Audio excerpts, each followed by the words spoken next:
Alright, so last week I ended up doing the KitchenAid, so this week for the mixer, I'll just do one of the hand mixers just to make it easy. So this is the main bit. So we got the motor in here. At the bottom, this is where the pieces go into, which is where we're actually gonna get the movement.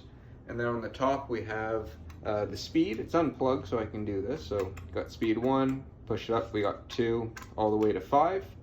And then this button here is a release for the attachments. So I'll put this back down to off just to make it nice and safe.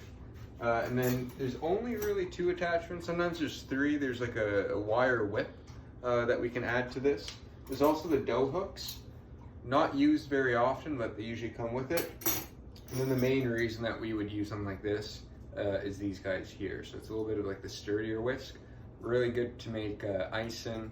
If you want to incorporate air as well, it's good. Making cookies, batters, it's quite nice. With the KitchenAid, it's good, but because it's all stuck kind of in one position, you gotta stop the machine, lower the bowl, scrape the sides.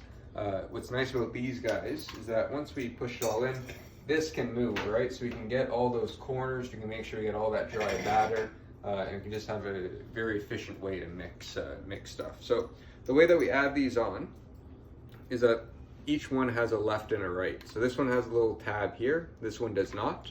So when we go onto here, there's icons, right? So it says tab 1 gets pushed in here. And again, it's unplugged when I do this. You don't want to do it when it's plugged in for safety. So it's unplugged. I'm going to take this, push it in. Now it's locked. Other guy right on the next side, push it in. Now it's locked. To release it, grab it here, push these buttons, and it comes right out.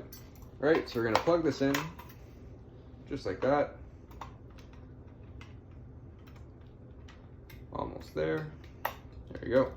So it's locked in, and you'll see here they interchange with each other, right? So that way you get a really nice mix on 2 of them. Now what we'd want to do at this point is make sure that our table is all set up. We got our power here, it's off, and then we plug it in. Now my kitchen, it's not too great. I wouldn't recommend plugging it over the sink into the wall. So we're not going to do that. We're just going to come over to the oven to plug it in. So there's my pie from the other video. So we got our bowl here, take it, plug it in. And again, it's off, double checked, plugged in, good to go, wires out of the way. Oven's not on, it's nice and cold, so we don't have to worry about it.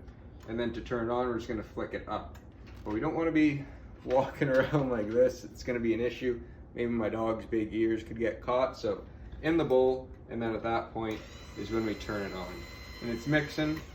When it's on, we're never going to pull it up. Batter's going to get everywhere. Fingers can get caught. Easiest way is that if it's on, it is touching the inside of the bowl. That's your #1 safety, and then you're good to go. So when you're doing it, just kind of mix it up. It's going to be on. I'll save you the sounds in the speaker so I won't actually do anything, but just gonna mix it like this and we're good to go. So those are the parts. We'll unplug it now that we're done, just for safety. So again, we got the outlet, we got the engine, we have the attachment parts, we got the motor, we have the release, we have the speeds, and then we have the wire whisk attachments as well. That's about it for today. Thanks.